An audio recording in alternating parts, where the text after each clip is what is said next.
Hi, I'm Janet. This is the Hot Mess Car Medium podcast where we talk about everything nervous system regulation, mediumship, Reiki, supernatural stuff.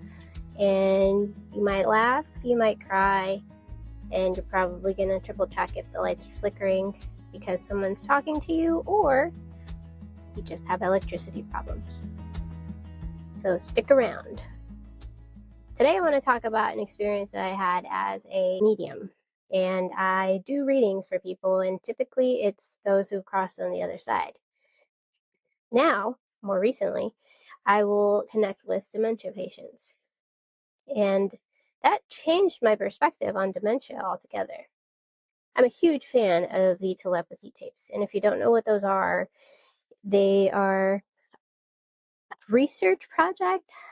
I don't know if that's the right word to say, but Kai Dickens is the journalist who's doing all of this research about the autism community and their connection to telepathy and all of the supernatural things that could come with that.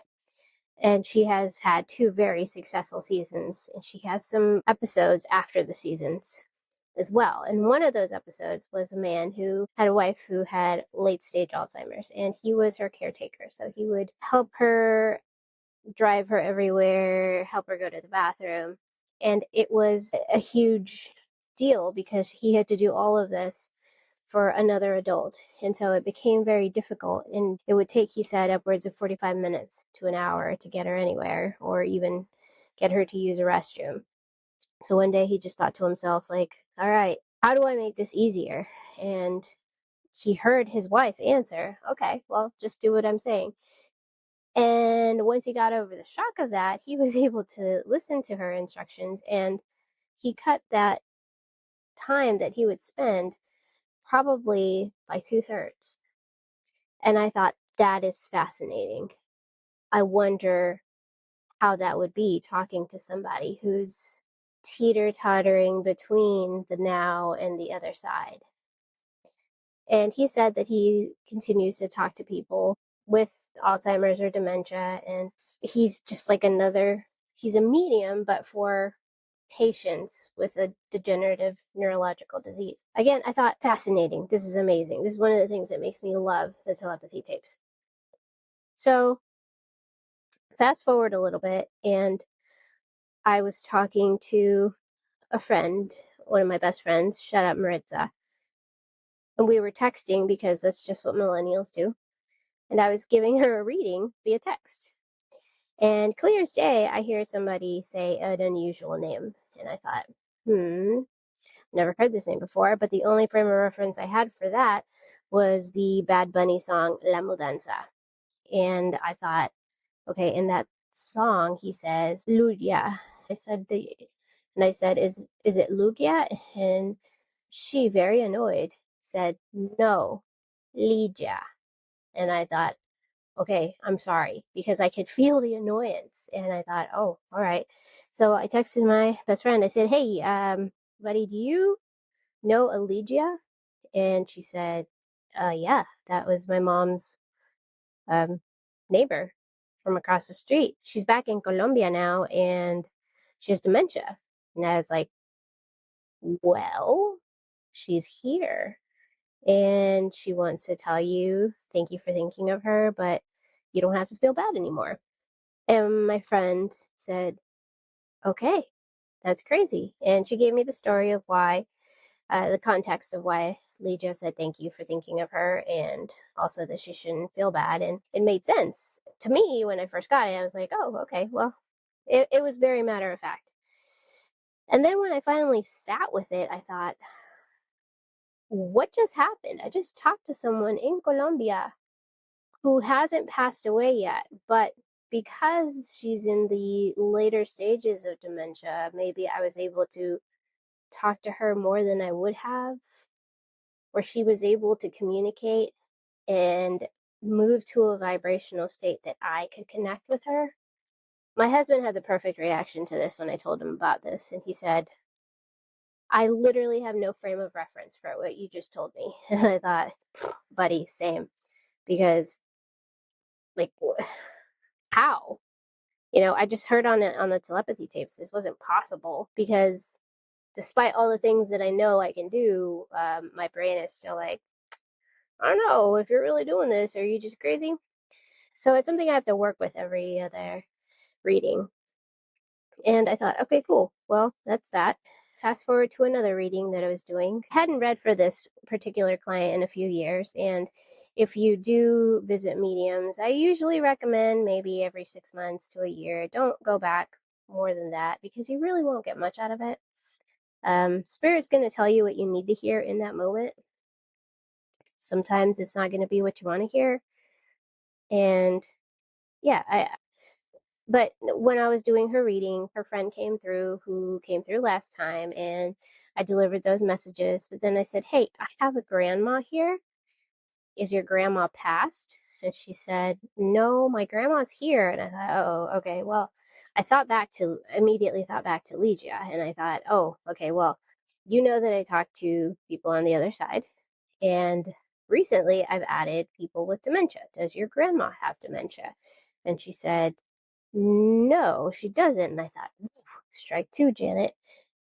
She said she doesn't, but we suspect that she might be headed that way. And I thought, oh, why? And she said, well, she calls my dad and I in the middle of the night more often and she's confused. And so we're seeing a trend. And I thought, oh, okay. So then I felt a little bit more confident in what I was hearing. And she said, tell her I want them to start making some plans for me. And that I know it's not going to be easy, but I really need this to happen. And she said that she appreciates the tough love. I think when her husband was alive, I got the image of her husband being a no nonsense kind of guy. Like, yes, this is how things are. And that's how their relationship was. And that's how she responds to people wanting the best for her because it's what she had in her relationship. But she said, thank you for the tough love. And she said, oh, it's like, does that make sense? And she said, yeah. She gave me the story of when she went over to Easter when her grandma was acting very sad and a bit depressed. And she, I think, misses her husband, rightly so. And so she was just very down. And my client who was talking to her, grandma, you have to stop this. You can't say things like this. We need you here. I want you to come here. I want you to listen. She said she talked to her later. She said, thank you for what you told me during Easter. It was a little mean, but it was what I needed to hear. And it all just started making sense to me and to my client about what would happen. So I gave her a bit more of those messages. And after that, I went home. I told my husband again, and he's like, this is weird. And I thought, yeah, but I talk to dead people. So really, how weird could it be? But I started thinking about it more now in terms of what does this mean for how we perceive this degenerative disease or neurologically degenerative diseases.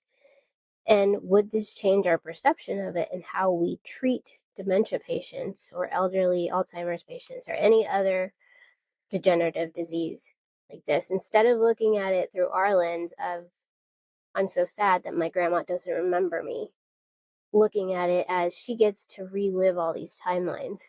For example, my grandma, when she was in her later days, she would often tell us that she has little kids, and she would remember my uncles who were 70s at the time and say, my babies. So she was back in her mid 20s raising her babies.